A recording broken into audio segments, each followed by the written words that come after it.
Estamos llevando audiencias iniciales para los que ya son litigantes y están inmersos en este sistema de justicia penal, pues ya esto estará de su conocimiento. Bien, antes de otra cosa, ¿sí se me escucha bien, licenciada? Sí, maestro. Perfecto. Gracias. Bien, entonces, como ya presentaron a su servidor, Irving Michel, para servirles, pues en la Ciudad de México, en este punto se me ha externado la invitación de platicar con ustedes sobre el tema de audiencia intermedia. Evidentemente, y en muchas ocasiones a esta audiencia, tanto litigantes y en su momento cuando comenzábamos en el desarrollo mismo de este sistema de justicia penal, era común el tenerle miedo, y lo reconozco, evidentemente. Muchos le tenían miedo por lo que pudiera pasar, por todo lo que nos habían comentado, que pudiera suscitarse dentro de una audiencia intermedia, el trámite de la misma, lo complejo que pueda resultar, porque se dice, es muy común escuchar las referencias de que la audiencia intermedia es muy técnica. Yo he de referir que todas las audiencias tienen su tecnicismo, todas son técnicas, desde la audiencia inicial, desde luego. El tema mismo para el Ministerio Público en una audiencia para solicitar la orden de aprehensión o la orden de comparecencia, todas tienen su complejidad, pero desde luego hay que entender que la práctica, el desarrollo mismo que vamos teniendo dentro de las audiencias, nos va permitiendo conocerlas y acrecentar desde luego el conocimiento y el desarrollo, cómo desenvolvernos dentro de la misma. Y eso lo puedo decir desde luego en la referencia misma y desde la perspectiva del juzgador. En primera circunstancia, la audiencia intermedia, como lo referí en muchas ocasiones, nos espantaba, nos daba miedo, aunque también nos hemos enfrentado en la realidad de que son pocas las audiencias intermedias que se logran. Pues precisamente los que ya están en el litigio sabrán que, como lo prevé el artículo 17 constitucional, en lo que se debe optar o lo que evidentemente debe prevalecer en muchos casos es la posibilidad de evitar el juicio. La audiencia intermedia, pues, sería ese filtro. Esta audiencia intermedia, prevista del artículo 334 al 347 del Código Nacional de Procedimientos Penales, pues evidentemente es la que sigue una vez que ha concluido la investigación complementaria. ¿Cómo desarrollar este tema? Me parece muy importante, en la medida de lo posible y que sea didáctico, porque entenderé, no sé si muchos de los que están participando en este foro, en el que me han dado la oportunidad de acudir, ya han llevado audiencias intermedias o han estado inmersos ya en el litigio. Pero verlo de manera sencilla. Me retraigo un poco a la esencia misma del procedimiento, viéndolo en un esquema muy sencillo. Desde la audiencia inicial, ya sea con detenido o sin detenido, los aspectos que en la misma se van a tratar, como son el famoso control de detención, como lo estipula el artículo 307 del Código Nacional de Procedimientos Penales. Si se da bajo el supuesto de una flagrancia de un caso urgente, evidentemente ustedes ya lo saben. La trascendencia que conlleva desde el punto mismo de celebrar esa audiencia inicial, el control de detención, en su oportunidad, si esto se logra por el Ministerio Público, el tema de la formulación de imputación y ya el tema de si en su oportunidad lo logra también la Fiscalía, ese auto de vinculación a proceso. ¿Por qué me regreso a este apartado del auto de vinculación a proceso? Evidentemente entiendo que ya muchos de ustedes lo conocen, pero tiene una trascendencia porque va a tener una injerencia en la audiencia intermedia. ¿En qué aspecto? Más allá de la trascendencia que tenga el auto de vinculación a proceso, hay que fijar suma atención en la formulación de imputación, en aspectos procesales y a razón de qué es lo relevante. Pues el Código Nacional lo que permite es atender el famoso tema de la reclasificación, ese reajuste a la legalidad, como incluso algunos juzgadores también le damos esa connotación, no de reclasificación jurídica, sino de un reajuste a la legalidad. En el tema de que así se propicie en la formulación de imputación bajo los hechos y una clasificación jurídica que dé el Ministerio Público. Ese primer tema, en referencia a que también el juzgador lo pudiera variar en cuanto a la clasificación jurídica al momento de dictar la vinculación a proceso. Lo que no podemos alterar son los hechos. ¿Estamos claros? Evidentemente, estos hechos van a tener injerencia, me traslado ahora al escrito de acusación que presente el agente del Ministerio Público. ¿Por qué? porque como lo prevé el propio código, estos hechos ya no pueden variar. Lo que se pudiera alterar precisamente a través del escrito de acusación del Ministerio Público es la clasificación jurídica. Por eso la importancia de regresarnos un poco al tema de la audiencia inicial, donde se va a formular esa imputación. También para los que conocían de sistemas penales y que incluso litigaron en el sistema anterior, en el famoso sistema tradicional, pues también se lleva a cabo una formulación de imputación. A lo mejor ustedes lo recordarán cuando se llevaba la consignación y a la persona se le enteraba, pero aquí no era por parte del Ministerio Público, sino por parte del personal del juzgado, los hechos, la forma de intervención, lo que se le atribuía en sí a esa persona, que regularmente estaba, ¿dónde? Detrás de la rejilla de prácticas. Ese es un primer punto a destacar sobre la injerencia de la audiencia intermedia. Regresarnos a los aspectos de la audiencia inicial por esa ligadura que sostienen entre los hechos, los que no pueden ser alterados, pero sí en el tema de la clasificación jurídica. Importante destacar ello porque, reitero, el primer temor era ¿qué pasa en una audiencia intermedia? Las reglas están claras, están dentro del propio Código Nacional de Procedimientos Penales. Incluso aquí pudiéramos hilar lo que prevé el artículo 211 de nuestra Codificación Nacional Procesal, porque nos prevé las etapas del procedimiento. Y aquí hay una cosa importante a tratar.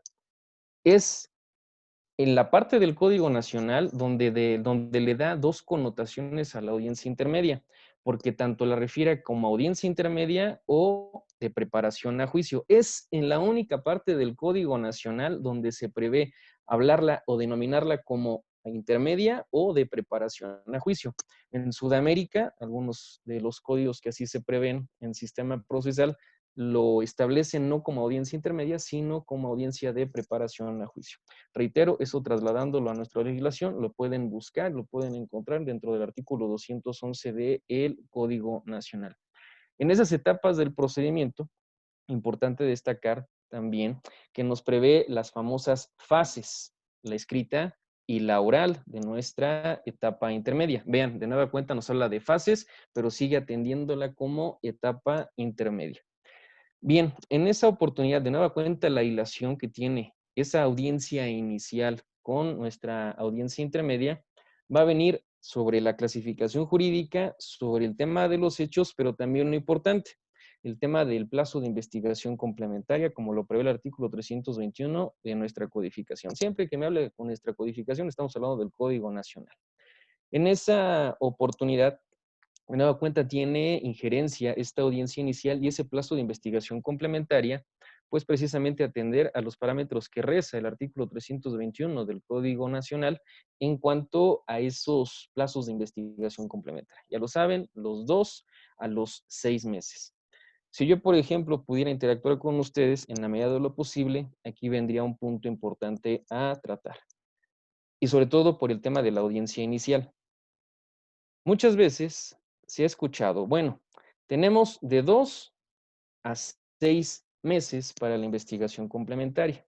Pero si ustedes atienden, el artículo 321 del Código Nacional nos prevé esos parámetros como máximos dependiendo del término medio aritmético de los delitos. Pero aquí es donde yo les preguntaría, ¿cuál sería el plazo mínimo de una investigación complementaria? ¿Cuál sería? Reitero, evidentemente, en la medida de lo posible, suelto estas preguntas porque es lo que me interesa, desde luego a su servidor, dar algunas aportaciones en reflexiones que puedan llevar a cabo ustedes desde sus casas. Insisto, si ustedes leen el 321 del Código Nacional, les va a dar parámetros de 2 a 6 meses. Sí, pero son los máximos de investigación complementaria para determinados tipos de delitos. Pero, ¿cuál sería el mínimo? Supongamos un robo simple aquí en Ciudad de México. No hay violencia, no hay ningún agravante. Y el monto de lo robado obedece a lo que prevé la fracción segunda del artículo 220, 6 meses como sanción. No rebasaría los parámetros para atender, evidentemente, hasta los 2 meses que prevé el 321 del Código Nacional. Pero insisto, ese sería el parámetro máximo. ¿Cuál sería el mínimo? Y aquí estoy refiriéndoles, por ejemplo, en ese robo a un Walmart. Por ejemplo, aquí hay un compañero que me refiere 15 días renunciando al término. Bien, yo también pudiera referirles 15 días, pudiera ser incluso hasta un día, pudiera ser el caso hasta de un día. ¿Por qué? En el entendido de que a lo mejor la estrategia de la defensa es, insisto, de a lo mejor viendo el caso en lo particular que su cliente ya contara con una suspensión condicional y que evidentemente no pudiera celebrar una de nueva cuenta. Ese sería un ejemplo. Por ende, ahí se fijaría investigación complementaria porque no cabría la posibilidad de llegar a una suspensión condicional como salida alterna. Pero reitero, también lo pudiéramos reflexionar en el contexto. Aquí un compañero señaló 15 días. ¿Y por qué no puede ser también un día? ¿Por qué no pudiera ser? Desde luego, aquí sería en el tema de entender que frente a su patrocinado va a existir una potencial víctima, en este caso Walmart. Debemos entenderlo como el ofendido, quien resentiría la afectación en su patrimonio.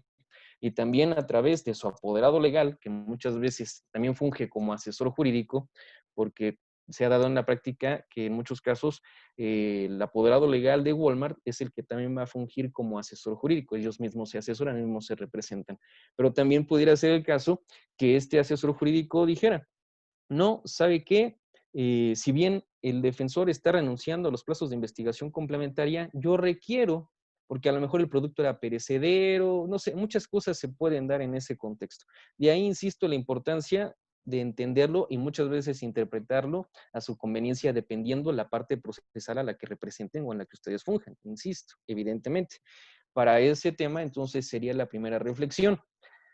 Me comentan 15 días, pues también pudiera ser un día, porque insisto, como mínimos no los prevé el Código Nacional, nos prevé los parámetros máximos 2 o 6 meses. Evidentemente aquí viene también la otra cuestión, si esa investigación complementaria es únicamente para el Ministerio Público o para todas las partes.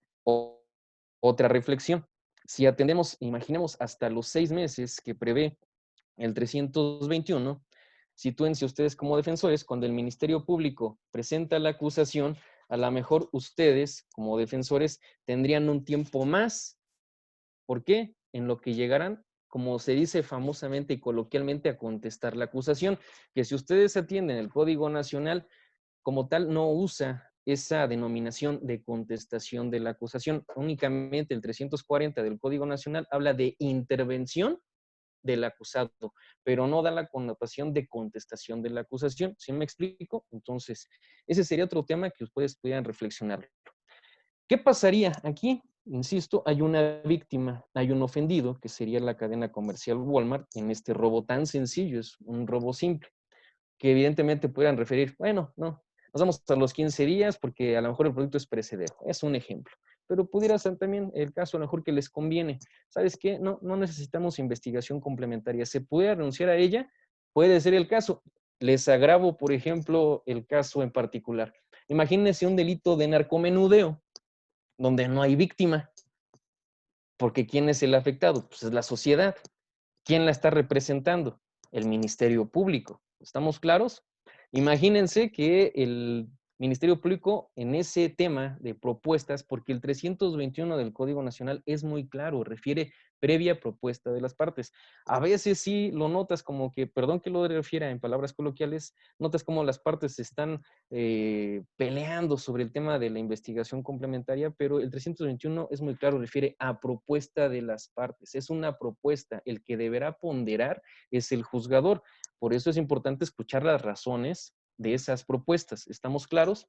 Entonces, aquí les agravo este ejemplo donde no hay una víctima, sino que el agraviado, el afectado es la sociedad, pues precisamente un delito contra la salud, así obedecería. El bien jurídico sería la salud pública. Titular, somos cualquiera. ¿Quién representaría los intereses de la sociedad? Pues el Ministerio Público. Y el defensor refiriera, no, ¿sabe qué? Bajo mi estrategia es, ya no hay más para investigar. Ya renunciamos a la investigación complementaria. Y en ese momento el Ministerio Público, en lo que reacciona, ¿qué hago aquí? Dijera, bueno, no puedo yo tomar esa determinación, no quiero renunciar.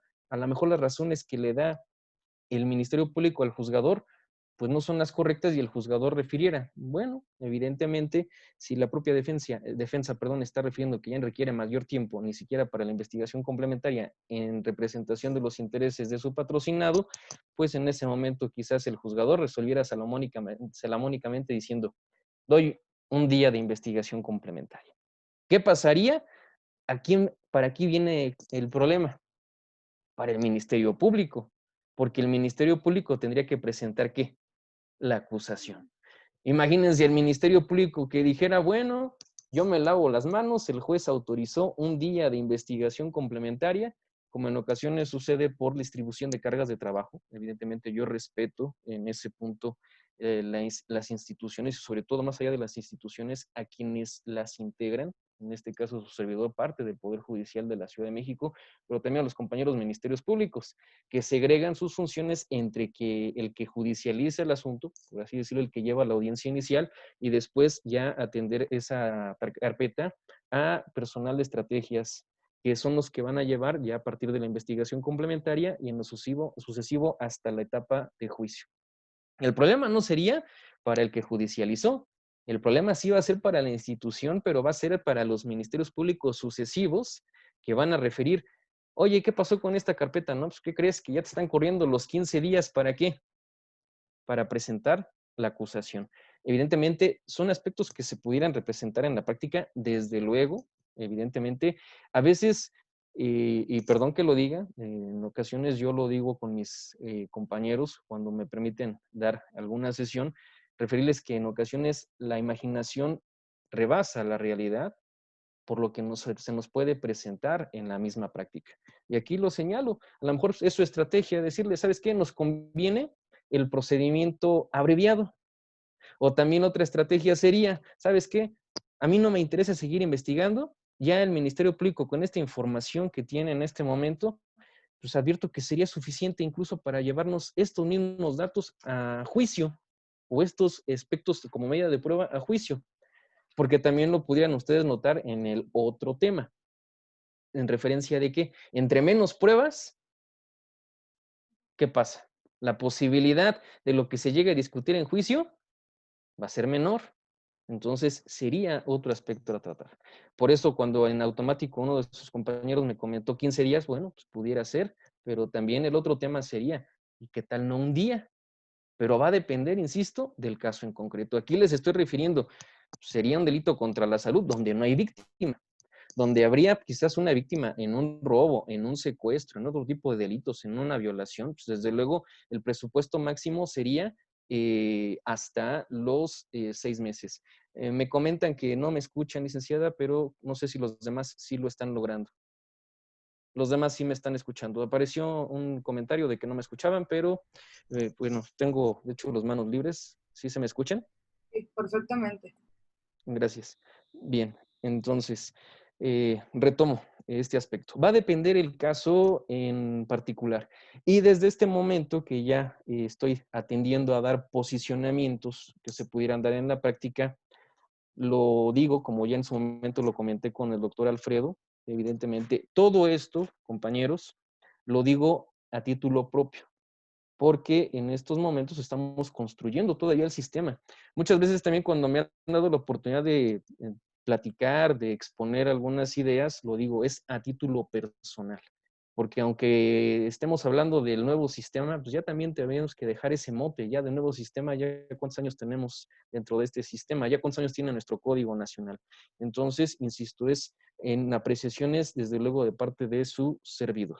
Para este punto, evidentemente, voy a seguir con el desarrollo de la conversación, licenciada, y si usted lo dispone, las preguntas que me lleguen a hacer, si hay un espacio, así me lo destinan, porque si no, perdón, es que si no me distraen cuando veo las letritas en pantalla.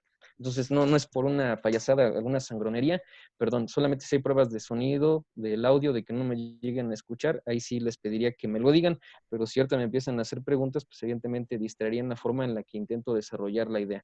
De antemano ofrezco una disculpa, pero es para poder ir desarrollando las ideas.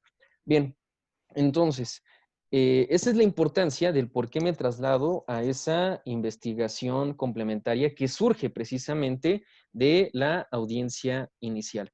Otro tema también es importante a destacarlo, y en esta relación de lo que les estoy comentando. El famoso tema de la investigación complementaria tiene otro bemol, y perdón que lo diga. Muchas veces, también en ese mismo contexto de estarse peleando sobre la investigación complementaria, que si un mes, que si 2 meses, que si 3 meses, y que el Ministerio Público propone y que se pelea el asesor jurídico, a veces incluso hasta con el propio Ministerio Público, y después lleva la intervención de la defensa, cuando llegamos a por ejemplo, a la audiencia intermedia, van a pasar muchas cosas que se dan en la práctica. Ustedes desde luego saben el impedimento que tenemos como jueces de si ya conocimos de etapas previas, no poder intervenir en juicio. Estamos claros, eso evidentemente ya lo saben, está previsto como un impedimento, como así lo dispone el Código Nacional de Procedimientos Penales. En referencia de que si conociste de etapas previas, no puedes resolver el fondo del asunto en juicio. Incluso aquí me permito hacer una observación. En una ocasión escuché una idea, que así lo refiero como una idea, de en alguna ponencia se refería, a ver, si el juez tiene el impedimento de conocer de asuntos de los que vaya a resolver en definitiva, entonces la idea que desarrollaba este ponente era la siguiente: el juez que vinculó a proceso entonces no pudiera ser el mismo que dicta una sentencia en procedimiento abreviado. ¿Por qué? Porque está resolviendo el fondo del asunto. ¿Sí me explico? El punto de vista de este ponente era el siguiente: no, a ver, si la disposición constitucional inclusive es que el juez que conoció de etapas previas no puede resolver en definitiva el asunto. Entonces, ¿por qué esos jueces de control dictarían sentencias de procedimiento abreviado donde están resolviendo el fondo del asunto? Así hacía esas reflexiones, esas observaciones, muy respetuosas, desde luego, a destacar, pero porque tienen injerencia, insisto, con la audiencia inicial y con lo que puede suscitarse en la audiencia intermedia, porque la audiencia intermedia puede transmutarse, desde luego, inclusive a llevar un procedimiento abreviado si ya están las condiciones. Por eso le refiero todo lo que pueda suscitarse dentro de una audiencia intermedia. Y esta reflexión, evidentemente, así se atendía. No, es que no es posible que si ese juez ya conoció de etapas previas, vaya a resolver el fondo del asunto a través de una sentencia de procedimiento abreviado.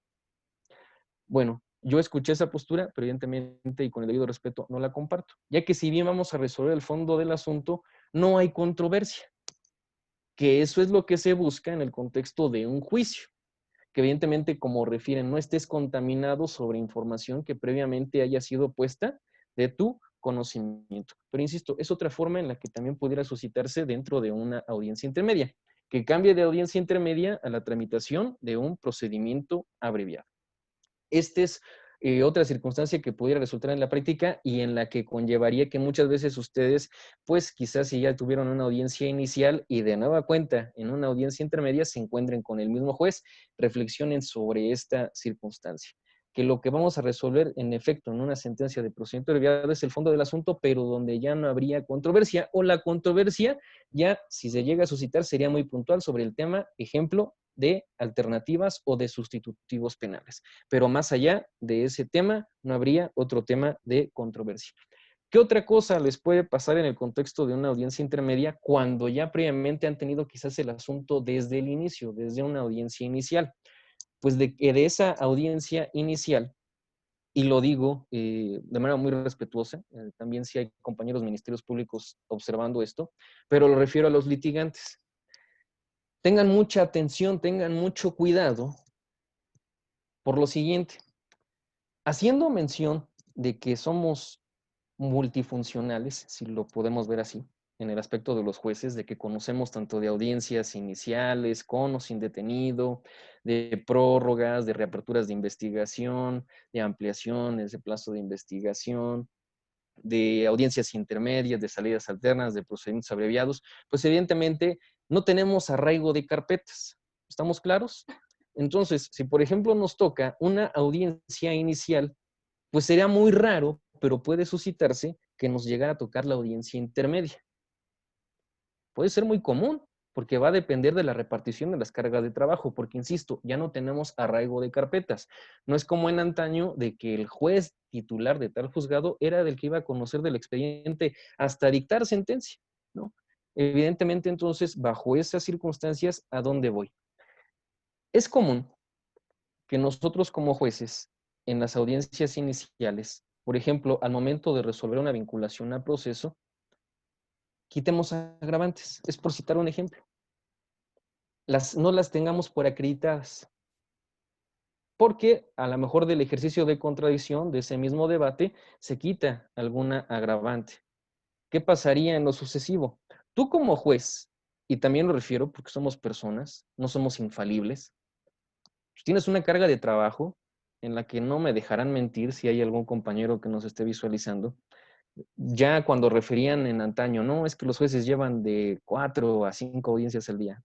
Evidentemente, antes del fenómeno que estamos viviendo con motivo de la pandemia, estábamos llevando de 9 a 10 audiencias por lo menos al día. Entonces, en el aspecto mismo de que la memoria es falible, me permito hacer la siguiente observación. ¿Qué pasaba?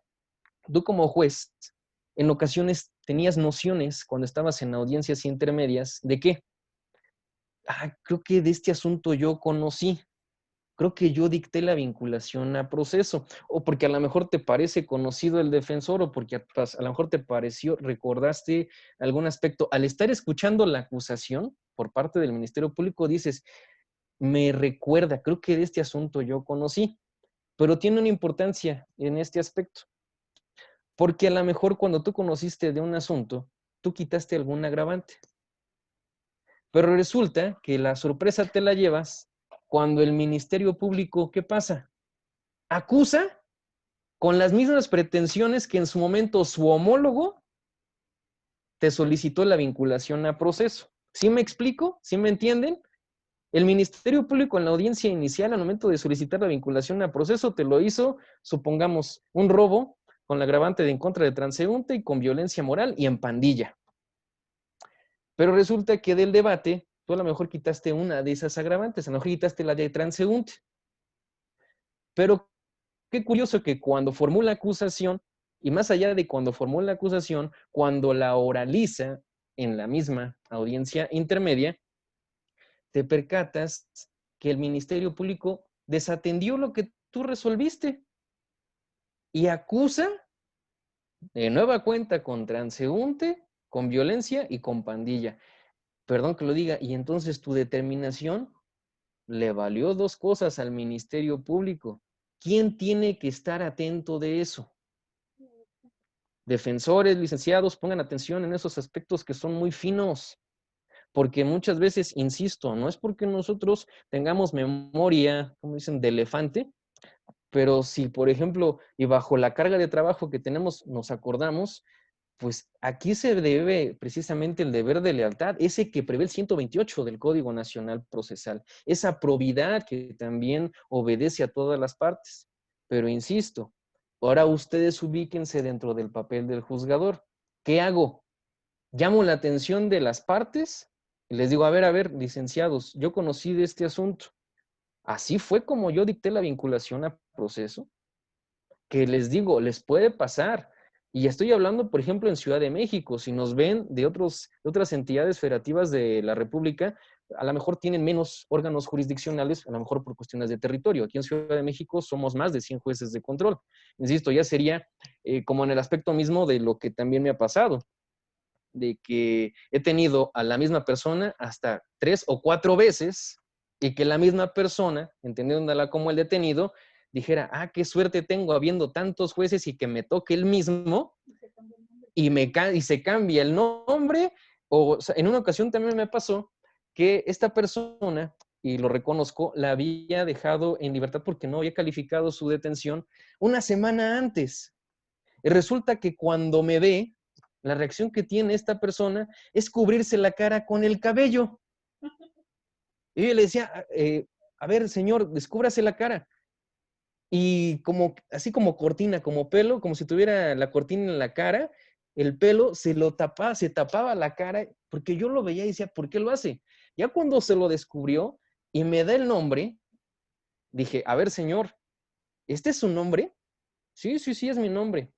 Licenciados, también ténganlo muy en cuenta, la variación del nombre es un delito. Representen debidamente a sus patrocinados. En Ciudad de México, la variación del nombre es un delito, como lo prevé el 317 del Código Penal para la Ciudad de México. Entonces, vean la trascendencia. Por eso es lo que refiero. Nosotros, al tenerlos a ustedes de frente, muchas veces también se cuestiona el tema del por qué la ubicación de la oposición del defensor, del Ministerio Público y del juez, es que nosotros los tenemos de frente. Entonces, eso permite visualizar muchos aspectos, fijarnos en los detalles. Y no me voy a referir en el aspecto de cómo se conduce el testigo, no son aspectos tan a detalle, sino evidentemente las circunstancias y demás que se suscitan dentro de la audiencia que pueden prestar, ¿no?, nuestra atención. Entonces, importante, son aspectos a atender dentro del desarrollo de todas las audiencias. Pero sí, licenciados, pongan suma atención en lo que se resuelve en la audiencia inicial. Por eso la estoy interrelacionando la audiencia inicial con la audiencia intermedia, porque insisto, son cuestiones que suceden en la práctica. Esto no se lo van a encontrar en el código. Evidentemente, no les va a decir, si pasa esto, se tendrá que resolver así. Si pasa esta circunstancia, se tendrá que resolver así. Por eso, la plática, cuando me llegó la invitación por parte de CISA, era en referencia a decirles, bueno, me interesaría más allá de los aspectos que refiere el código, porque para eso tienen el código los compañeros, serían referirle a algunos aspectos que suceden en la práctica y que no precisamente dan respuestas los códigos. Entonces, fijen esa suma atención, porque la repercusión no la van a tener ustedes, sino sus clientes. Porque muchas veces lo que sucede, y les doy otro ejemplo, es que a lo mejor tú en una audiencia inicial de un homicidio calificado, tú reclasificaste a un homicidio en riña. ¿Qué trascendencia tiene esto? Perdón que lo diga, que prácticamente dejaste el asunto para una salida alterna. Y resulta que el Ministerio Público tampoco le importó tu clasificación, ya sea por una falta de comunicación o porque no se fijó atención en la audiencia inicial, vio la solicitud de audiencia y así es como la traslada a la acusación, pero no le interesó lo que pasó en la audiencia inicial. ¿Dónde va a haber otra repercusión? En que va a insistir en la acusación en un homicidio calificado. Entonces, es muy importante que fijen atención en esto. ¿Por qué?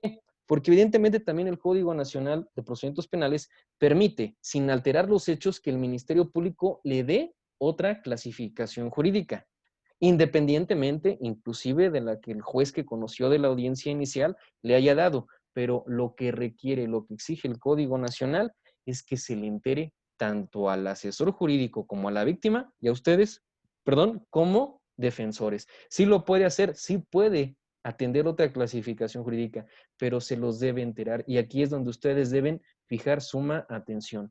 Imponerse de esos registros y atender si los respetó, porque también tendría otro caso.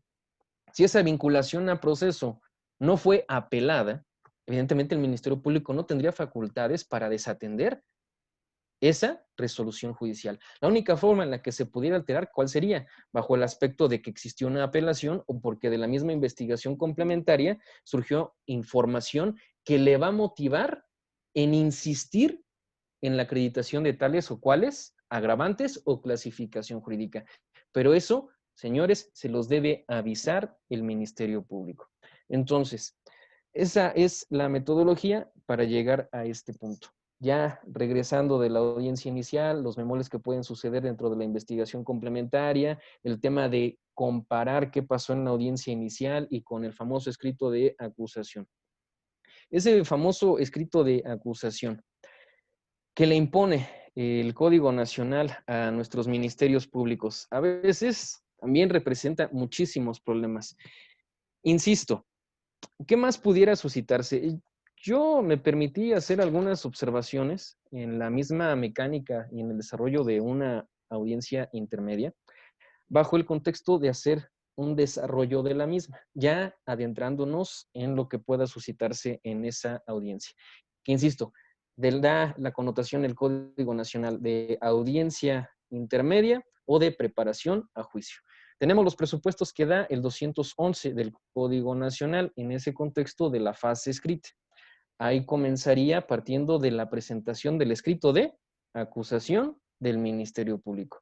Pero recordemos, ello también precede de las determinaciones que pueda tomar el Ministerio Público con base en el 321 del Código Nacional, que es que pueda solicitar el sobreseimiento.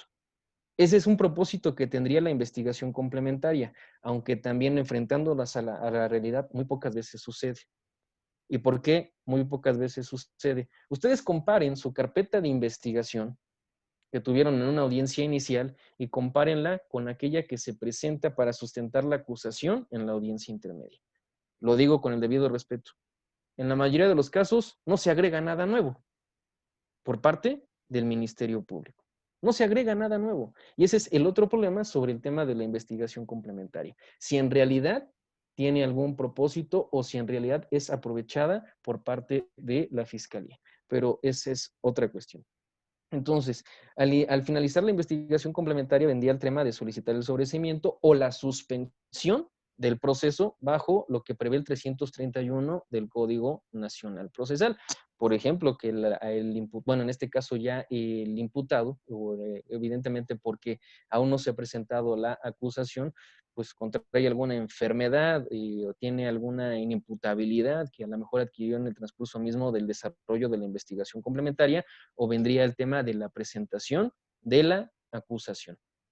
Aquí también yo haría la siguiente reflexión. Tenemos en nuestro Código Nacional de Procedimientos Penales algunos aspectos que quizás son recuerdos de lo que vivimos en el sistema tradicional, en el sistema anterior. El famoso tema del ejercicio de la acción penal, para los que lo recuerden y en su caso litigaron. Recordarán que en el sistema anterior el ejercicio de la acción penal se llevaba a cabo a través del pliego de consignación. Pero ahora busquemos dónde o cuál sería el presupuesto para atender que se ejerce la acción penal o se ejercita, como también algunos autores lo refieren, la acción penal en nuestro sistema procesal acusatorio. Si fija con atención al artículo 211 del Código Procesal, podrán ustedes atender que refiere el legislador. El ejercicio de la acción penal inicia con la audiencia inicial. Y no es que yo lo diga así, el código así lo prevé. Dice, inicia con la audiencia inicial. Pudo haber referido el legislador comenzará o dará comienzo, pero pues yo creo que ahí dijo más rápido para que me entiendan, iniciará con la audiencia inicial, pero así lo prevé, pero refiere el ejercicio de la acción penal. Pero si ustedes fijan atención en el 335 del Código Nacional, cuando ya nos habla dentro de la etapa intermedia, nos refiere que si el Ministerio Público advierte que hay información para llevar a cabo el ejercicio de la acción penal, formulará acusación. Entonces, de nueva cuenta, ustedes reflexionenlo. ¿Cuándo se ejerce la acción penal en este sistema procesal acusatorio? Porque, insisto, desde el 211 nos refiere que iniciará el ejercicio de la acción penal con la audiencia inicial. Pero si se van al 335, cuando nos habla de la acusación, es cuando va a ejercer la acción penal el Ministerio Público. Les pongo otra mención. En términos del artículo 202 del Código Nacional de Procedimientos Penales, cuando nos habla del procedimiento abreviado, nos refiere que el Ministerio Público tendrá que formular acusación, tendrá que oralizarla. Evidentemente, para los que han estado en asuntos en procedimientos abreviados, advierten que el Ministerio Público lleva a cabo ¿qué? Una acusación.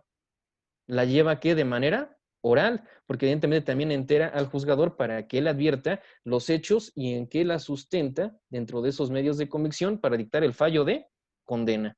Pero evidentemente también ustedes lo pueden reflexionar cuando se ejercita o se ejerce la acción penal en este sistema acusatorio.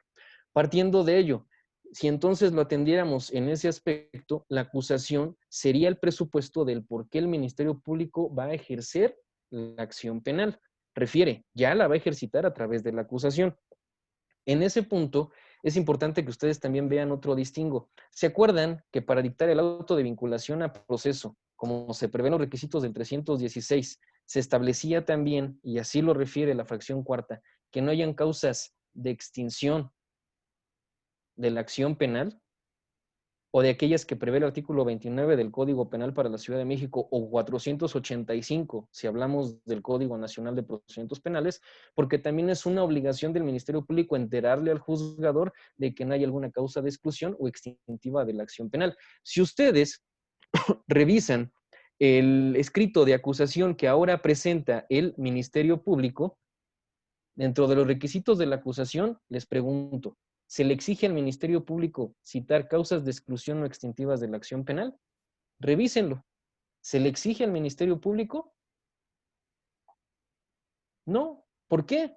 Porque el propio código está refiriendo, si tienes elementos para ejercer la acción penal, presentas acusación. ¿Por qué? Porque en tu entendimiento es que no hay causas de extinción o de exclusión del delito. ¿Sí me explico? Entonces, por eso, ¿qué conllevaría? Que el Ministerio Público atiende esa acusación porque tiene todos esos aspectos para lograr un fallo de condena. Desde su postura, desde luego, estamos claros, por eso es que acusaría. ¿Por qué se presentaría también la acusación? Pues porque no se logró llegar a una salida alterna o no estuvieron las condiciones para llegar a un procedimiento abreviado. Entonces, visualicen ustedes los requisitos que se prevén para el escrito de acusación y no van a notar que se le exija al Ministerio Público que prevea si se da alguna causa de exclusión o extintiva de la acción penal. No lo prevé pues, precisamente bajo el raciocinio de que el Ministerio Público está acusando porque advierte, tengo los suficientes elementos para lograr un fallo de condena. Entonces, bajo ese aspecto, regresando a la audiencia intermedia, voy a llevar a cabo su desarrollo, como evidentemente la lleva a cabo en la práctica su servidor. Tenemos en el primer presupuesto, aunque es importante, porque también me han referido que esto en ocasiones les genera alguna confusión. Se presenta la acusación. Bueno, ese sería el escenario idóneo, pero también el Código Nacional prevé de cierta manera qué pasaría si no presenta la acusación el Ministerio Público. Refiriendo a este tema, aún hay que atenderlo porque esto tendría alguna hilación con los que en su momento estuvimos en el sistema anterior. El famoso tema de las conclusiones acusatorias. ¿Se acuerdan? Por parte del Ministerio Público, que el Ministerio Público tenía la obligación de presentar las conclusiones acusatorias y de parte de la defensa las famosas conclusiones inacusatorias. Si el Ministerio Público no presentaba sus conclusiones, ¿qué pasaba? Se le daba vista al procurador, ¿no? ¿Cuál era el propósito? Pues de que las presentara.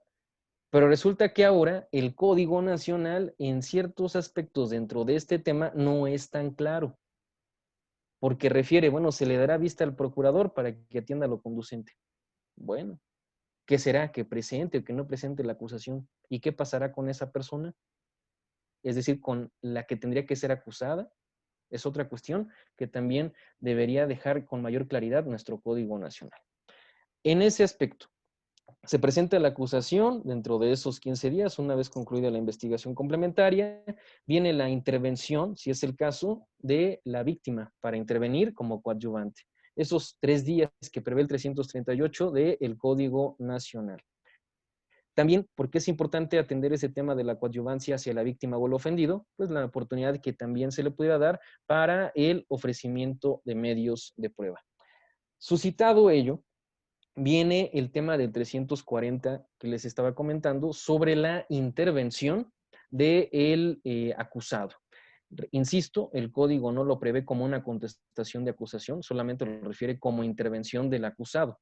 Esa intervención del acusado, así la delimita el 340 del Código Nacional, la oportunidad de señalar vicios dentro de ese escrito de acusación, vicios formales, como por ejemplo que se equivocaron en algún nombre, el apellido está mal, en ese aspecto poderlos corregir, poder solicitar su aclaración desde ese escrito o incluso poder hacerlo dentro de la audiencia intermedia.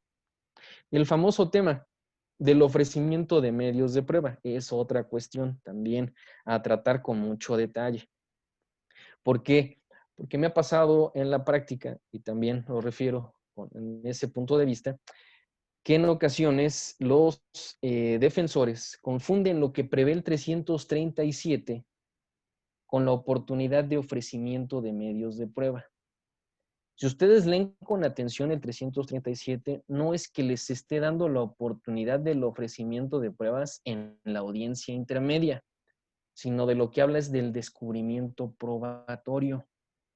También en muchas ocasiones refieren el 341 como presupuesto para poder ofrecer medios de prueba dentro de la audiencia intermedia, que también, perdón que lo refiera, es errada esa apreciación porque solamente les está señalando para una mejor preparación del caso poder diferir la audiencia intermedia, pero no habla para el tema de dar la oportunidad del ofrecimiento de medios de prueba.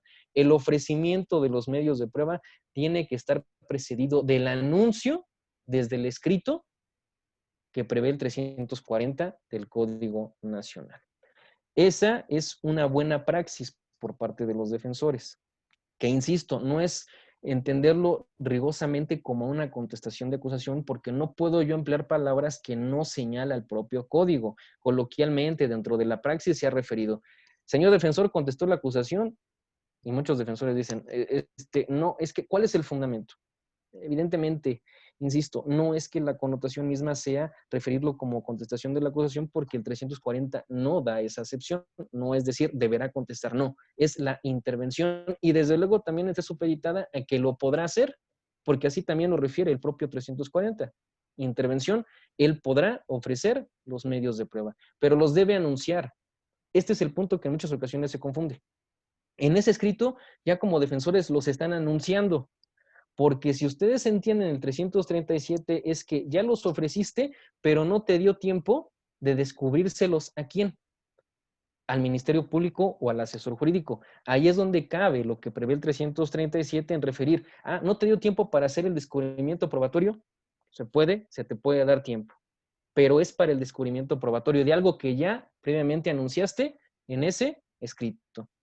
También en este aspecto he de ser muy respetuoso y señalarles, hay muy pocos criterios aún sobre el tema de audiencia intermedia. Bajo esa connotación, hay una tesis que yo me imagino que ya es del conocimiento de muchos, donde sí se prevén estas reglas, en el contexto de que, pues, no sé si ustedes tengan el rubro, yo lo tengo para hacérselos del conocimiento. Hay dos que me interesarían destacarles. Es en referencia precisamente al 340 del Código Nacional. Como está un poco congestionado por el tema del Internet, se alteró un poco. Pero bueno, refiere en su rubro. Es el criterio 2020-653, donde establece ofrecimiento de medios de prueba en el sistema penal acusatorio. El que realiza el imputado respecto de aquellos que pretenda desahogar en juicio oral debe formularlo en la fase escrita de la etapa intermedia dentro de los 10 días siguientes a que fenezca el plazo a que se refiere el artículo 240, párrafo primero del Código Nacional de Procedimientos Penales, pues de lo contrario deben excluirse. Es una tesis que al momento es de las pocas que ha surgido sobre el tema de audiencia intermedia. Hay muy pocas todavía sobre lo inherente al tema de audiencia intermedia. Y sobre todo, no soslayen que en términos, y esto también es muy común que suceda, que en términos de lo que prevé el artículo 217 de la Ley de Amparo, no toda la jurisprudencia es obligatoria, licenciados, porque luego en ocasiones llegan a las audiencias y se traen jurisprudencias de Baja California o se traen jurisprudencias de Yucatán o de Michoacán y me exigen prácticamente que resuelva con esa jurisprudencia porque casi casi me la ponen como espada y me refieren, usted tiene que cumplir esta jurisprudencia porque le resulta obligatoria. El único problema es cuando les refieres, a ver, licenciado, ¿de qué tribunal colegiado es su jurisprudencia? No, pues que del 10º. ¿Sabe en qué circuito nos encontramos? No, sí, en el primero.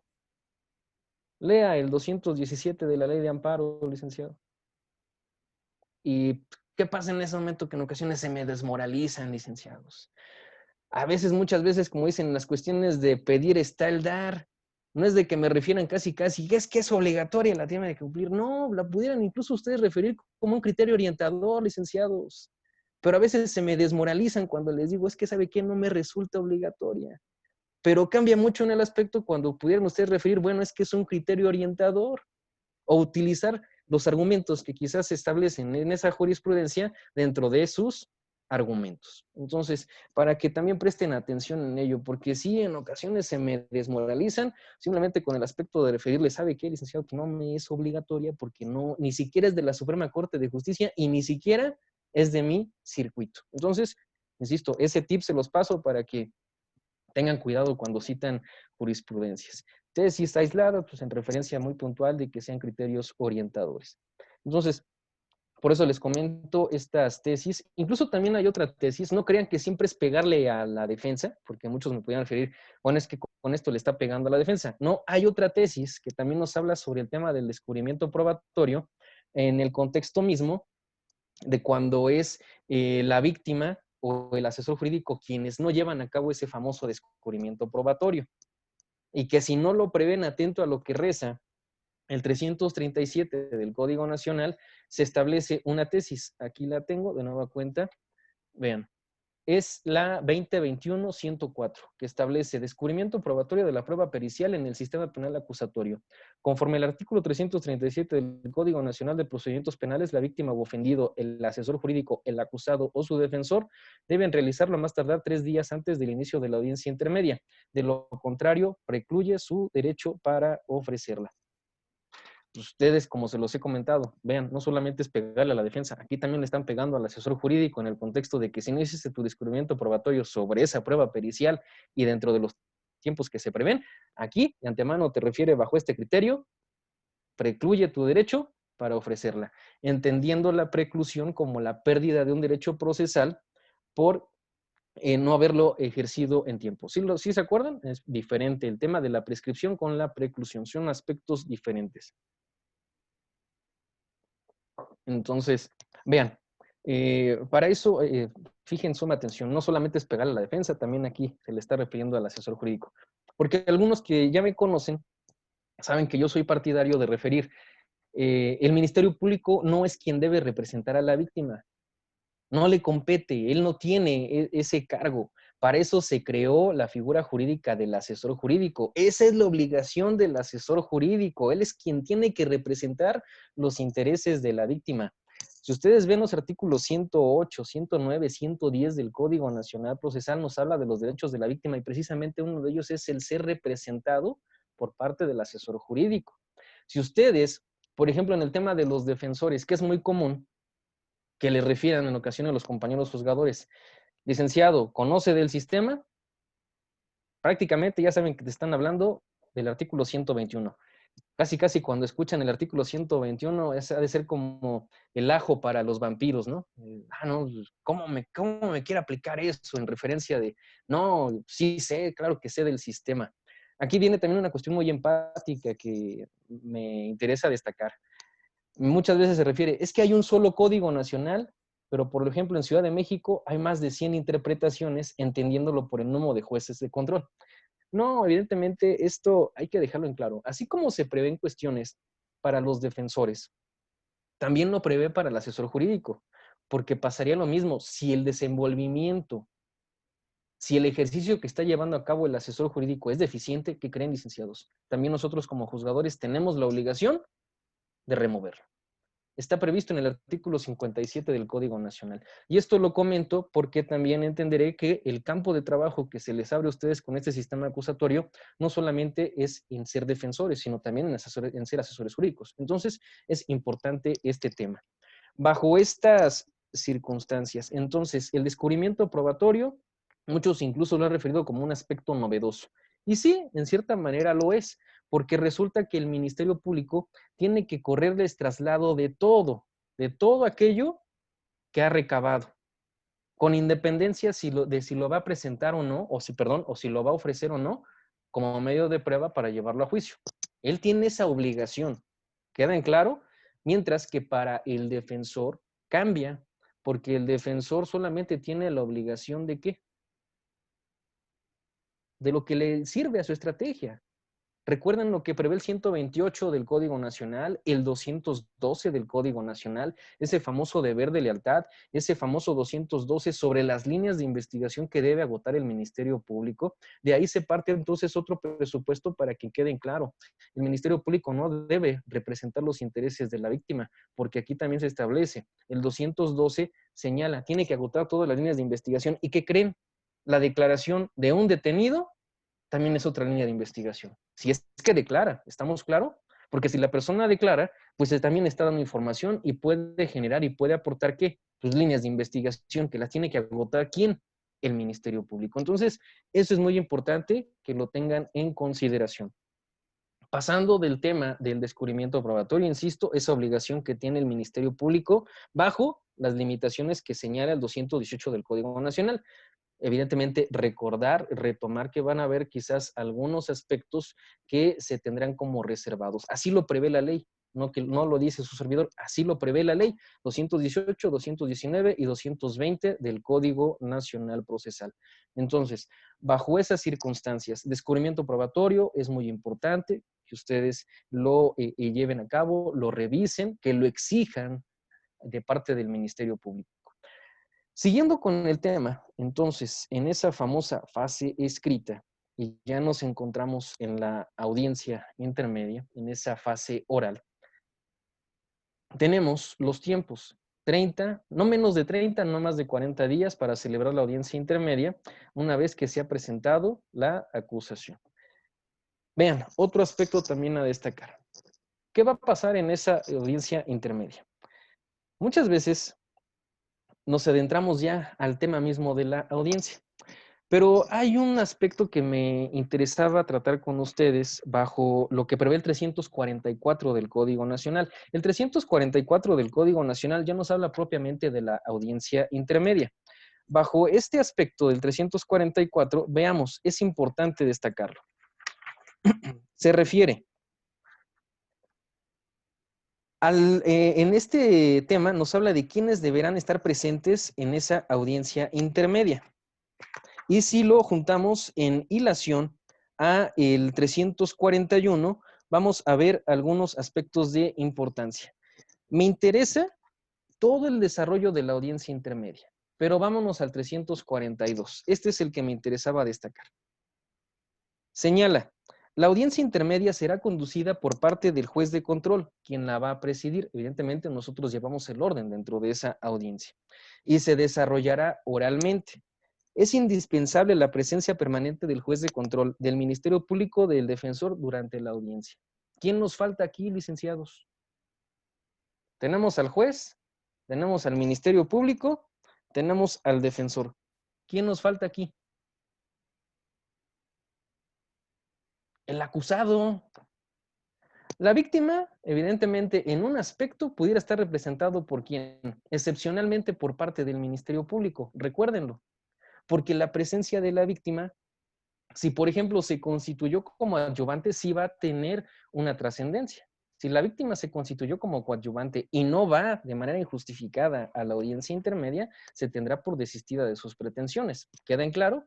Y aún así, quien pudiera representar sus intereses, si inclusive no va su asesor jurídico, ¿quién sería? Excepcionalmente, el Ministerio Público. Pero vean este primer párrafo del 342. ¿Y el acusado? ¿Puedes llevar una audiencia intermedia sin el acusado? Entonces, véanlo, no les estoy mintiendo, como dicen cuando nos subimos al metro, que no les digan, que no les cuenten. Este 342 así lo prevé. No tengo un código distinto al de ustedes, licenciados. Búsquenlo. ¿Habla del acusado? No habla del acusado. Es importante destacar esto, licenciados. ¿Por qué?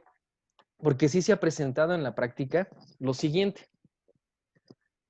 ¿Qué pasa si, por ejemplo, su cliente no va a las audiencias, a las citaciones? Pues tiene una consecuencia, ¿no? Nosotros como jueces tenemos que hacer valer nuestras citaciones porque forma parte dentro de nuestras determinaciones. Tenemos que hacer valer el cargo, incluso con medidas de apremio. Pero también pudiera ser el caso que si no se presenta, queda salvo que el Ministerio Público nos pueda solicitar que se le declare que sustraído de la acción de la justicia, como lo prevé el 141 del Código Nacional. Pero si atendemos el Código Nacional en este artículo 342, se entendería que la audiencia intermedia se pudiera llevar sin la presencia de quién, del acusado, ¿no? Y eso, insisto, atendiendo a lo que prevé en la literalidad e inclusive en falta el propio Código Nacional. No es necesario entonces la presencia del acusado.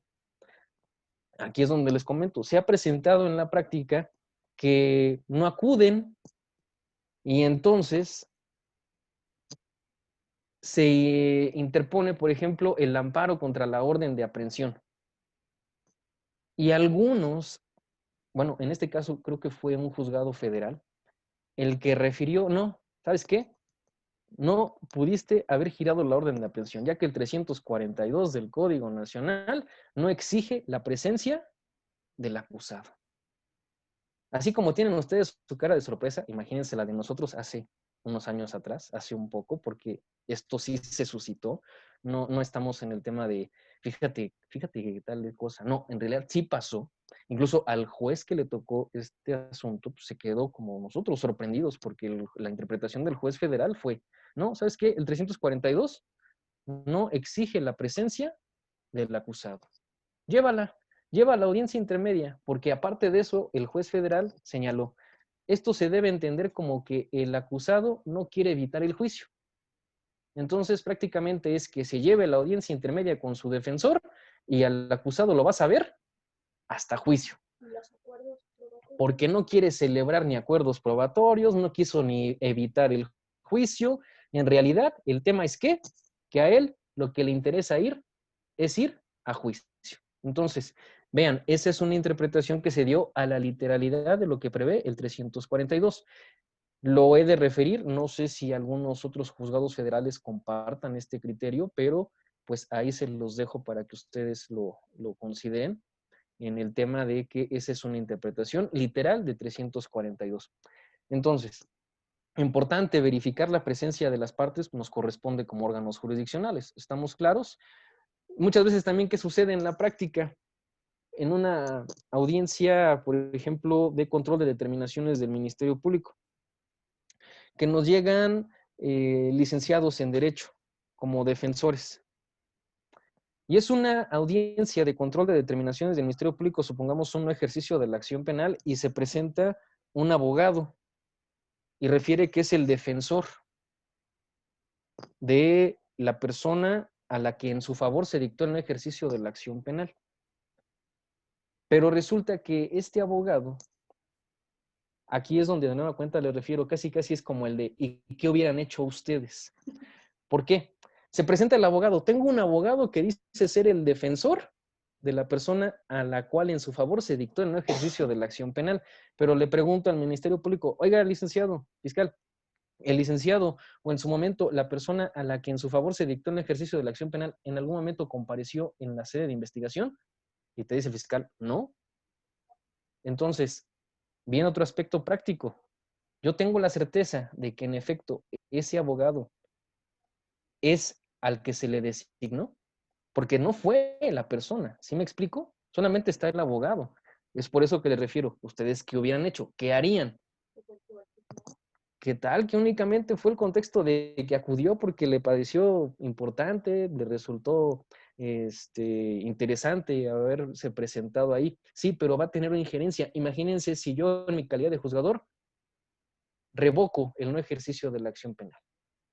Entonces, vean por qué es importante atender los aspectos de la presencia de las partes. Los que son civilistas, evidentemente me darán la razón sobre la diferencia que existe entre personalidad y personería. Son cosas muy distintas y que tienen una trascendencia dentro del procedimiento para poder intervenir en el mismo y tener también la capacidad de poder representar a alguien dentro del procedimiento. Por eso señalo, este tema obedece más a los civilistas, pero tiene injerencia desde luego en el aspecto de las audiencias.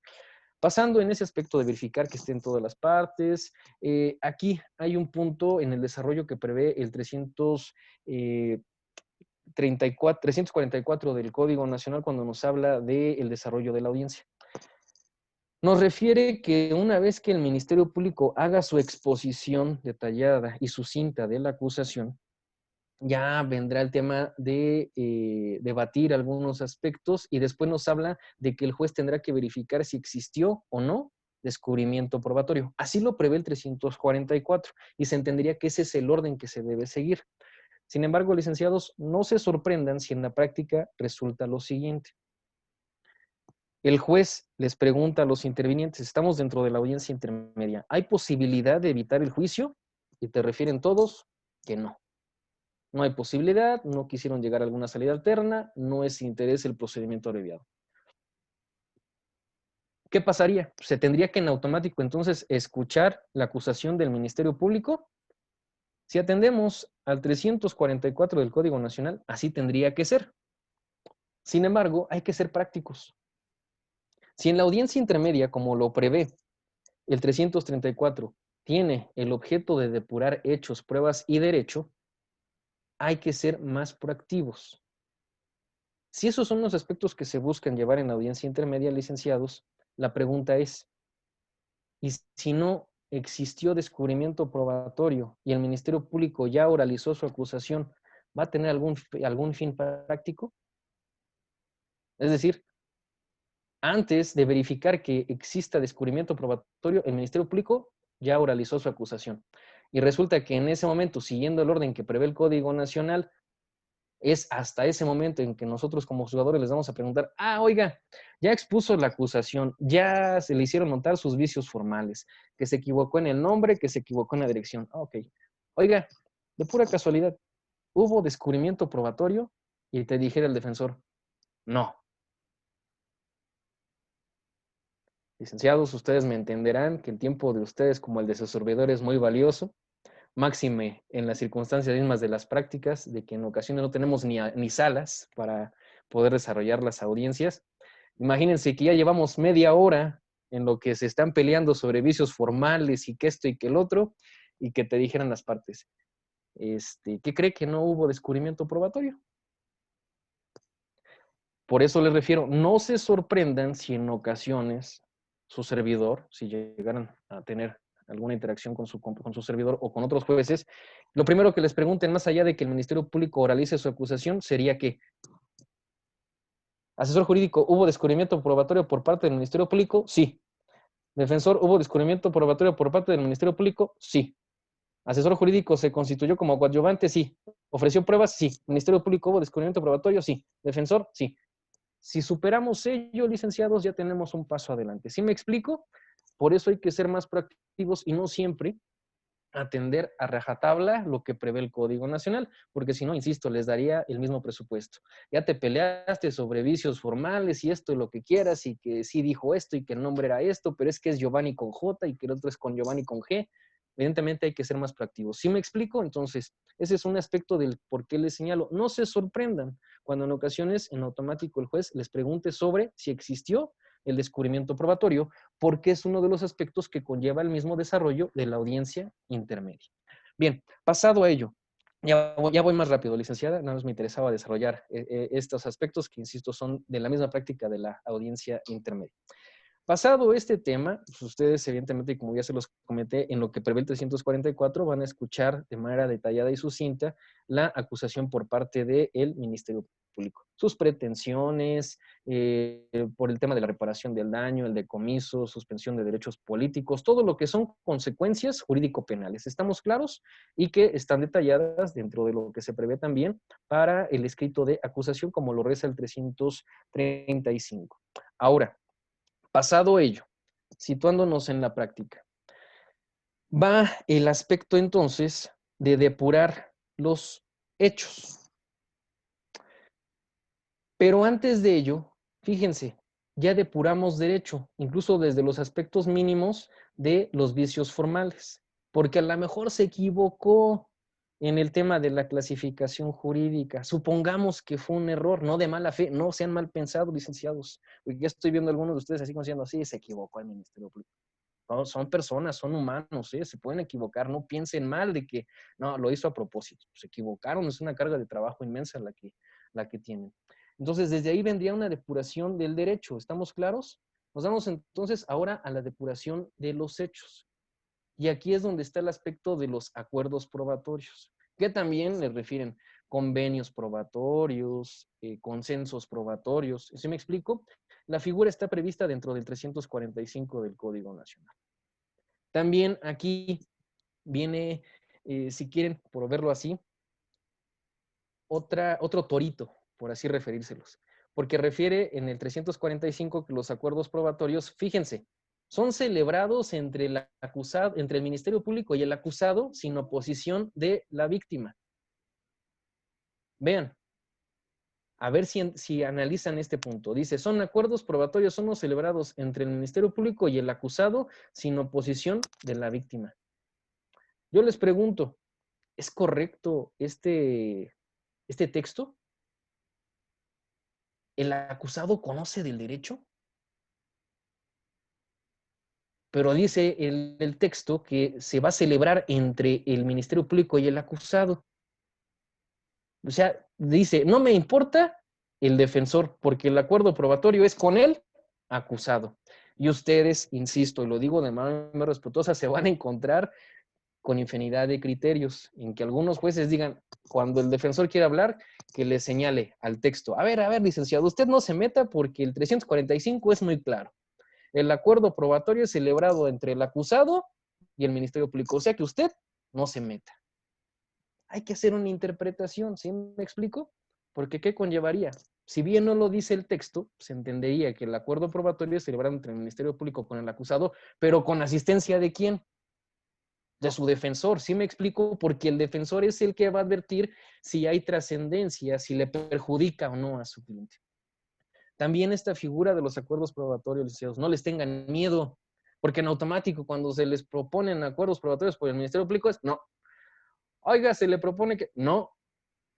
Oiga, pero es que no. Oiga, es que es una violencia familiar y pues son esposos. ¿Podemos llegar al acuerdo probatorio de que son? No. Entonces, ¿qué va a querer? ¿Que acreditemos también en juicio que son esposos? Sí. Licenciados, ¿sí me explico? Muchas veces le refieren que el acuerdo probatorio ponen el ejemplo de que el muerto, bueno, la causa de la muerte ya está demostrada, ya no tendría que haber controversia, pero también pueden haber acuerdos probatorios en aspectos más sencillos. Aspectos, por ejemplo, insisto, de violencia familiar. Oye, ¿vas a poner en tela de juicio que son esposos? No. Entonces, ¿por qué no llegamos al acuerdo probatorio? ¿Por qué no?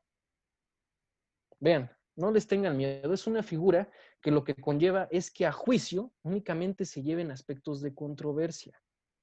Tan sencillo. La misma circunstancia de lo que le hacen referido y que muchas veces entendimos como la teoría del caso, que está construida por hechos, pruebas y derecho, es en el aspecto de que depende la posición que tengan ustedes dentro del procedimiento.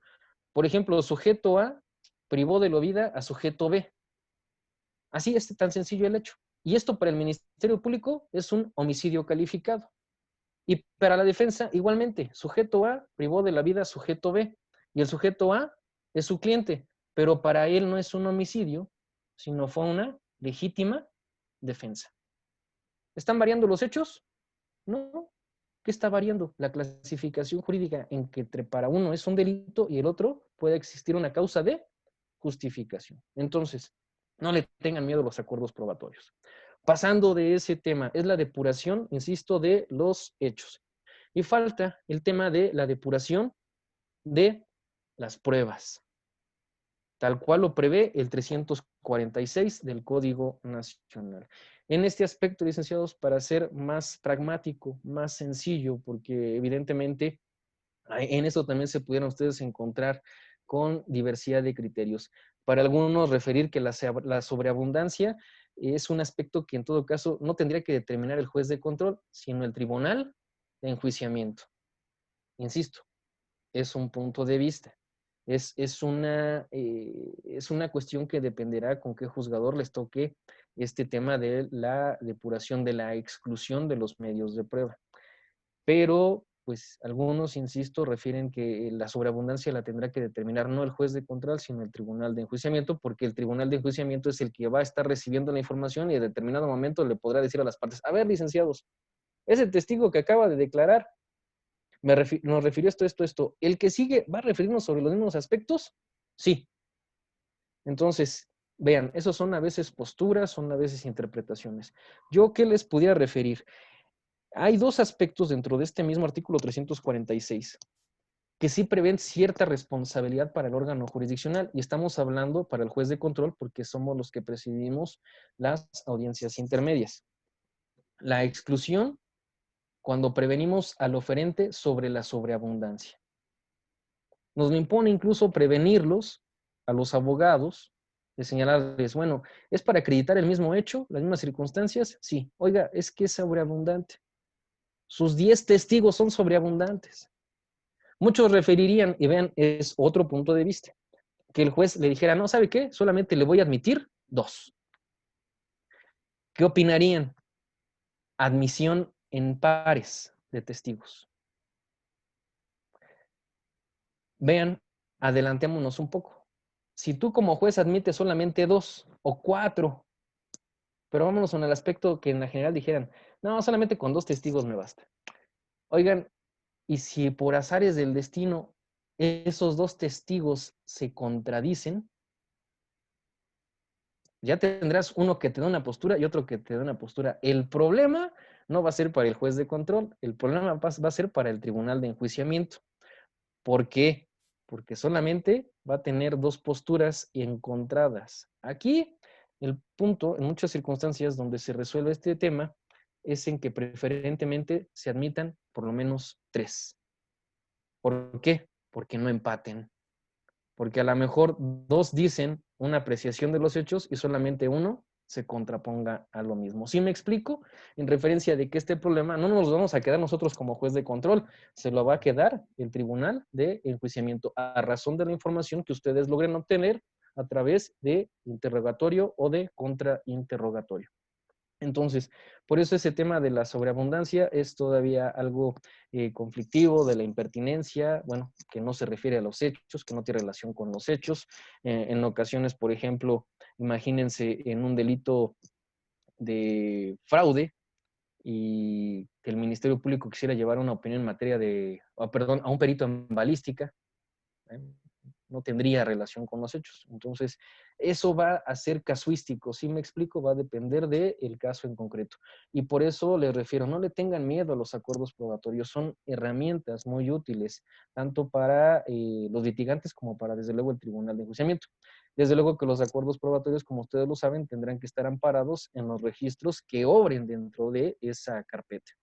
Recuerden, el tema de que si es dato, que si es medio, que si es prueba, muchas veces lo confundimos atendiendo a la etapa. No, no es tanto por la etapa, licenciados, es la forma de desahogo de la misma. Porque incluso vean, muchos refieren, el dato de prueba es solamente para la audiencia inicial. ¿Qué creen que no? Porque también puede haber una revisión de medida cautelar con datos de prueba. Entonces, no se dejen llevar porque muchas veces se ha escuchado de que dato de prueba solamente para la audiencia inicial. Medio de prueba solamente es para la etapa intermedia de lo que se va a llevar como, o que se va a desahogar y va a tener la calidad de prueba en juicio. No. Incluso recuerden el 314 del Código Nacional que nos prevé o les permite el ofrecimiento de medios de prueba dentro de la ampliación del plazo constitucional. Y dijeran, oye, no es posible porque no estamos dentro de la audiencia intermedia. Precisamente por ello, porque no obedece su connotación a la etapa, sino a la forma en la que se va a desahogar. Recuerden, el dato de prueba, contando con el registro, es que se lo allegues oralizadamente al juzgador. No porque tienes ahí a la persona, por eso se entiende que el medio de prueba es la forma, es con la persona, con el documento con el que vas a llegar información para reconstruir un hecho. Entonces, esa es la diferencia. No se dejen llevar, porque lo he escuchado en muchas ocasiones que me refieren. No, es que solamente son datos de prueba en la audiencia inicial, ¿no? Puede haber una revisión de medida cautelar, inclusive dentro de la misma audiencia intermedia, imagínense, que se abriera como un incidente. ¿Sabe qué? Pues tenemos información para advertir, por ejemplo, que interpusieron el amparo y en su momento era un delito que ameritaba prisión preventiva oficiosa, y con mérito de que les conceden el amparo, porque a lo mejor quitaron algún agravante o reclasificaron de un secuestro a un robo, pues tendría repercusión en qué? En la medida cautelar, tendría que verse como un incidente. ¿Estamos claros? Entonces, no se dejen llevar por estos temas de que solamente es por la etapa, no, es la forma en la que se desahogará y se va a llegar esa información. La prueba, como lo prevé incluso nuestro artículo 20 constitucional, es la que se desahoga y la que se valora ya en la etapa de juicio. Bien, entonces, bajo estos aspectos, el otro tema que se prevé como una exclusión impuesta como obligación al órgano jurisdiccional es en el tema de delitos que afecten contra el libre desarrollo de la personalidad, donde se hable sobre la vida sexual de la víctima.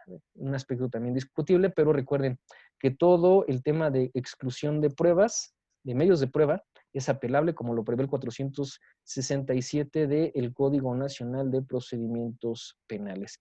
Y ya puntualmente esto se concluiría con el dictado del auto de apertura a juicio oral, cuyos requisitos son los que prevé el 347 del Código Nacional, que insisto, pues no sería el tema tanto de desarrollarlo por parte de su servidor, puesto que para ello tienen en sus manos su Código Nacional, del que insisto, no es que yo tenga una edición diferente, es el mismo que tenemos.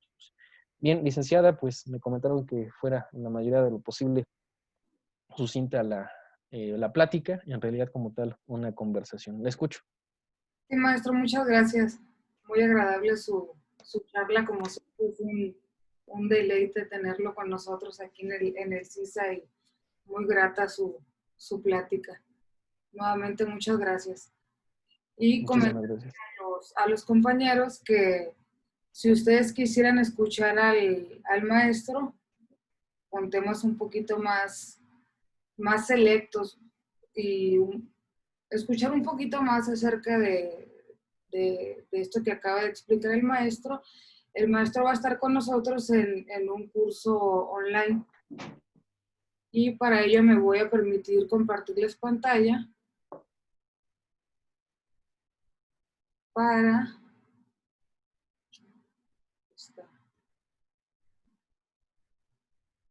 A ver si me pueden confirmar si ven ahí.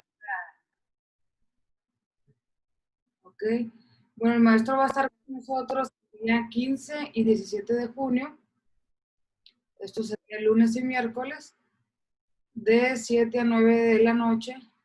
Y nos va a estar hablando del procedimiento en la etapa intermedia, de 7 a 9:30, perdón, es el horario. Y si ustedes están interesados en tomar un curso un poquito más específico con el juez Irving Michel Fernández, este es el momento para que soliciten sus informes y sobre todo su descuento y su beca de participación en el mismo. Les voy a dejar un link aquí en el chat para los que nos visitan de Zoom, en el cual ustedes pueden pedir informes. De todas formas, es el mismo número en el que ustedes solicitaron los informes para unirse a esta sesión. De igual forma, les estaré dejando este link en la plataforma de Facebook para las personas que nos visitan también en Facebook. Podrán solicitar informes y su beca y su descuento. Maestro, nuevamente le agradezco. Quiero comentarle, maestro, que fíjese que estoy muy contenta porque tengo muchísimos comentarios en plataformas de Facebook hacia su persona. Muchas Muchos gracias. comentarios de agradecimiento y de felicitación. Me llevaría muchísimo tiempo leérselos, pero sí le voy a leer algunos. Gracias. No todos porque, como le comento, son bastantes. Comenta Pedro Antonio, buena charla y pautas para llevar a cabo, gracias. Sol nos dice muy concreto, maestro Irving. Excelente exposición del maestro, saludos. De los mejores exponentes, muy interesante y claro. Excelente ponencia, felicidades al maestro. Felicidades por la ponencia, excelente. Muy buena exposición. En fin, maestro, son muchos comentarios positivos. Tengo más de 70 comentarios. Estamos llegando a casi los 80 comentarios.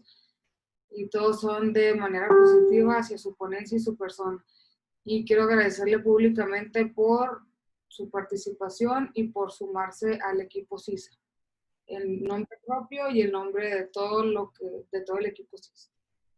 No, al contrario, muchísimas gracias la oportunidad y es importante porque en estos tiempos el tema de, más allá de, como algunos refieren, de compartir el conocimiento, creo que es el tema de poder agilizar y buscar agilizar, insisto, a través de que el derecho no es complicado. O Si nosotros nos abocamos al mismo en su conocimiento, en la práctica misma, que a veces nos enfrentamos con esa realidad, desde luego su servidor también, pues años atrás fue estudiante, lo que sobre todo hay que destacar es quitarnos ese miedo, el tema de ya alejarnos de que ahora la práctica es en las audiencias, ya no es a través de escritos, por eso es importante el podernos acrecentar, más allá del conocimiento, me permito ser muy respetuoso de decirlo, de generarnos dudas, porque eso es lo que nos motiva a investigar, e incluso como a veces se refiere a crearnos ideas que imaginen, ténganlo muy presente, así se crean los criterios jurisprudenciales, así se crean las tesis por interpretar, por ser novedosos, por tener ideas que propicien nuevas interpretaciones y eso es evidentemente la base de cualquier ciencia, si lo queremos decir así, de lo que todos nos gusta, el derecho. Entonces, insisto, no, yo les doy muchísimas gracias por la invitación. Aportar un poquito, insisto. En general es estas dudas, porque dentro de la exposición, si ustedes lo vieron, pues, el tema era importante. Generarles más allá de decirles lo que está en el código, aspectos prácticos y que ustedes lo reflexionen sobre algunas dudas o algunos casos ejemplificativos. Claro que sí, maestro, y cumplimos con la misión. Y qué mejor que prepararnos con maestros de excelencia como usted. No, muchísimas gracias. Bueno, pues finalizamos esta transmisión. Nos vemos en la siguiente. Les agradezco a todos los aquí presentes y les envío un abrazo a la distancia a todos nuestros alumnos de la comunidad CISA, que veo a varios aquí conectados. Me da mucho gusto verlos y espero que pronto nos podamos saludar en persona. Maestro, nuevamente muchas gracias. Un abrazo también para usted. Muchísimas gracias. Que estén muy bien. Muy buena noche y a cuidarnos. Gracias. Adiós. Hasta luego.